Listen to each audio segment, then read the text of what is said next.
Estamos de volta com o Gazeta Entrevista, recebendo a nossa primeira convidada. Hoje nós temos a honra de receber aqui a ex-senadora, atualmente vereadora em Maceió, Heloísa Helena, que foi ex-candidata a presidente da República e que marcou muito a política brasileira em função de suas posições, do seu discurso, né, de seu temperamento. Muito obrigado pela vinda, senadora, é um prazer recebê-la. E o que a gente percebe hoje é que o discurso que a senhora já trazia 10 anos atrás, a senhora tinha razão, ou seja, a senhora era uma ferrenha crítica do Partido dos Trabalhadores em função daquilo que a senhora discordava e que hoje é uma realidade que muitos brasileiros acabam concordando com a senhora, muito embora lá atrás tenham lhe taxado de uma política radical. Como é que a senhora vê o passar do tempo e hoje a senhora tem razão? Bom, primeiro agradecer pela oportunidade, pela generosidade democrática de vocês, a entrevista. A gente está nessa caminhada nacional, né, junto com Marina, ajudando o Carlos e o Gabriel aqui, ajudando várias outras candidaturas da rede. E eu, sinceramente, Rogério, ao contrário do que muitas pessoas pensam, que eu fico feliz, satisfeita, por meio sentimento de vingança, por ver concretizado aquilo que nós tanto alertávamos, como brasileira eu preferia que todas as críticas que eu fiz naquele período, onde o modus operandi da promiscuidade política já mostrava onde isso ia chegar, eu preferia mesmo como brasileira que eu estivesse errada, que aquilo tivessem sido apenas palavras amargas ao vento e que as coisas não tivessem se concretizado tal qual nós, naquela época, já alertávamos, porque já naquela época haviam subsídios claros, objetivos e concretos, que essa promiscuidade dentro do aparelho de Estado, com forças conservadoras, não digo forças conservadoras do ponto de vista da concepção programática e ideológica, que são respeitáveis, mas a promiscuidade política, dos crimes contra a administração pública, personalidades acostumadas, né, a, como dizia Vieira, conjugar de todas as formas e modos o verbo roubar, e a prioridade da divisão do aparelho de Estado, da máquina pública, como se fosse uma caixinha de objetos pessoais, de partido ou de força política, acabaria dando nisso mesmo. Então, como brasileira, eu preferia que eu estivesse errada.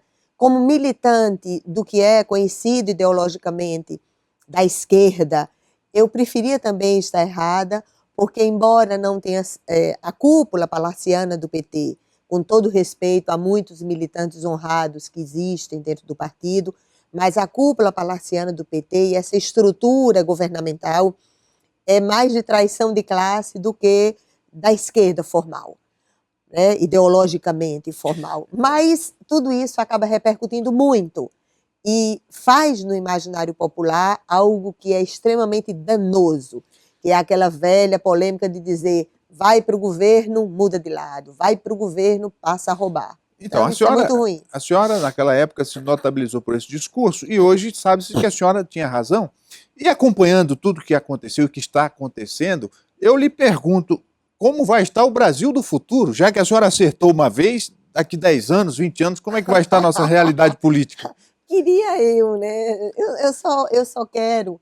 Às vezes as pessoas acham que é meio romantismo quando eu digo isso. O que eu quero é, assim, independente de eu conseguir ver um Brasil melhor, talvez eu já não acredite tanto que conseguiria ver um país com educação pública de qualidade, com as possibilidades objetivas de que crianças e jovens não sejam mão de obra barata, escrava do narcotráfico, mas que possam escolher das atividades mais simples até as atividades mais sofisticadas, que um filho da pobreza possa ser um cientista, um pianista, ou até um lavador de prato, mas com honra, com dignidade. Então, essa saúde de qualidade, né, a superação desse abismo entre o que foi conquistado na legislação, onde temos a legislação mais avançada do mundo, e temos vidas perdidas, mutiladas, humilhadas no acesso ao serviço, à infraestrutura. Eu realmente quero ver um Brasil melhor e quero ter a possibilidade de dar todos os momentos da minha vida para que isso se concretize, mesmo que eu não veja. Claro que nós agora estamos em um período de muita dificuldade, né? Porque a pior coisa que eu acho deseducativa para um país, Rogério, é a ética seletiva. Ou seja, a ética é um discurso que é apropriado quando é para atacar o adversário, o inimigo de classe, o adversário político. E a ética é escondida quando é para favorecer aqueles que fazem parte dos seus grupelhos políticos. Isso é gravíssimo. Então, muitas coisas foram acontecendo no Brasil e coisas assim, extremamente danosas que aconteceram e muitos esqueceram o caminho das ruas quando os ataques aos direitos dos trabalhadores estavam sendo feitos pela cúpula palaciana do PT, as privatizações do aparelho de Estado estavam sendo feitas pela cúpula palaciana, quando a privatização dos hospitais universitários, o Hospital Escola foram sendo feitas pelo governo Lula e Dilma, tudo isso era esquecido. Então, essas pessoas, né, que estavam muito bem acostumadas com a burocracia do aparelho de Estado, certamente agora elas voltam às ruas para defender as propostas que esqueceram de defender quando estavam sendo patrocinadas duramente pelos seus grupos políticos. Eu acho que isso é muito deseducativo politicamente, porque a população não consegue entender ao certo. Política já é uma desgraça, né? Primeiro porque tem muitas personalidades vinculadas ao que de pior existe. O cinismo, a mentira, a dissimulação já é algo que quase é aceito no mundo da política. Então, imagina quando você não tem a clareza, a transparência. Eu digo sempre assim, que eu prefiro enfrentar um adversário que diz o que pensa, que fala o que pensa, seja ele considerado de direita ou de esquerda, é igualmente respeitável, do que aqueles, né, que vão para o cinismo e a dissimulação. Então, esse é um momento muito difícil para o Brasil. Claro que nós gostaríamos, né? Tanto Marina, eu e tantos outros, nós gostaríamos, e Marina, desde o início, defendia essa tese, que era fazermos aquela pressão democrática no TSE para o julgamento das contas de campanha. Isso significaria a obrigatoriedade da convocação de nova eleição. Não a convocação de nova eleição porque a presidente saiu, que agora é fácil, não. A convocação de nova eleição com a punição de quem cometeu crimes de responsabilidade, porque é o que manda a Constituição brasileira, e o julgamento das contas, onde todas as perícias criminais que estão sendo feitas com o TSE, com base nos dados concretos e objetivos da Operação Lava Jato, já mostram uma contaminação de todos os crimes contra a administração pública que foram patrocinados no Petrolão, no financiamento de campanha. Então, o bom mesmo para o Brasil era não a conveniência de chamar novas eleições, plebiscito revogatório apenas quando convém, mas que o TSE julgue o processo que lá está. Isso significaria a cassação da diplomação de Dilma e Temer e a convocação de um processo legítimo de nova eleição. Então, a senhora citou aí a ex-ministra e senadora Marina Silva, que fundou a Rede Sustentabilidade. Hoje a senhora milita na Rede Sustentabilidade, que traz uma proposta de vanguarda, muito embora com ainda algumas ligações com o sistema político brasileiro, porque é um partido que existe nesse sistema, mas sempre com essa visão moderna. No entanto, alguns avalistas dizem que a visão da rede esbarra um pouco no próprio atraso político brasileiro, a questão da baixa escolaridade, da pobreza. Quer dizer, as pessoas estão muito mais preocupadas em sobreviverem do que idealizarem a política. Como é que a senhora vê esse momento e a posição da rede? Eu acho que você tem muita razão, né? No sentido de que talvez as pessoas não compreendam muito bem qual é o debate da sustentabilidade, que sem dúvida foi Marina que colocou no coração do Brasil esse debate. Claro que o Acre tem toda a história de Chico Mendes, tem muitos ambientalistas espalhados pelo Brasil, mas quem conseguiu colocar no coração do sistema esse debate, sem dúvida, foi nossa querida Marina Silva. E às vezes as pessoas não compreendem muito bem que a acumulação de riqueza para alguns poucos e extrema pobreza para a maioria não é sustentabilidade. A ineficácia da máquina pública, a ausência de eficácia e resolutividade da máquina pública, seja nas políticas sociais, seja nas políticas públicas de infraestrutura, não é sustentabilidade. Então, realmente, falta um pouco do conhecimento, porque é normal isso, são narrativas novas, são concepções novas de política.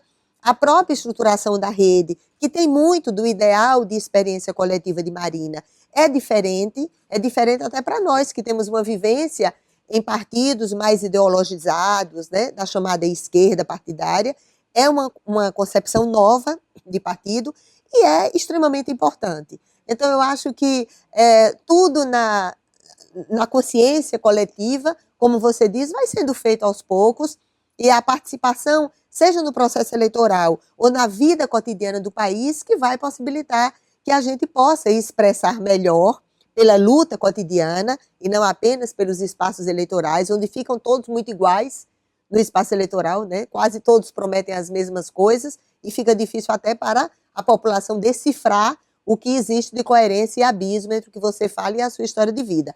Então, é muito importante, as lutas cotidianas são muito importantes, os espaços eleitorais também, para possibilitar que a gente esteja discutindo não como mercadores de ilusões, né? O romantismo é na nossa vida pessoal, mas não como se fosse uma concepção não viável do ponto de vista da estrutura do aparelho de Estado e que pode ser sim. Então é um desafio trabalhar um processo eleitoral, seja aqui na cidade de Rio Branco ou em Maceió ou em qualquer lugar, com propostas concretas, objetivas, para não ser mercador de ilusões, mostrar exatamente à população o que é que pode ser feito com aquele recurso que está disponibilizado no orçamento, o que é que significa inserção produtiva, geração de emprego e renda, o que pode ser feito e o que não pode ser feito. Às vezes a gente diz, não, nós queremos ensino integral, tá? Quanto custa fazer isso na escola? Quanto custa a contratação de professores e trabalhadores da educação? Então eu acho que isso, fazendo isso,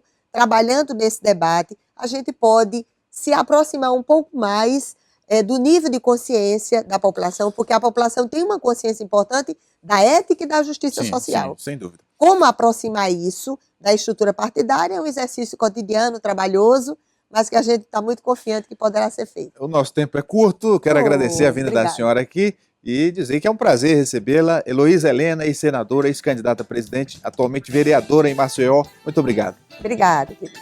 Vamos fazer um intervalo, Gazeta Entrevista volta em instantes. Não saia daí.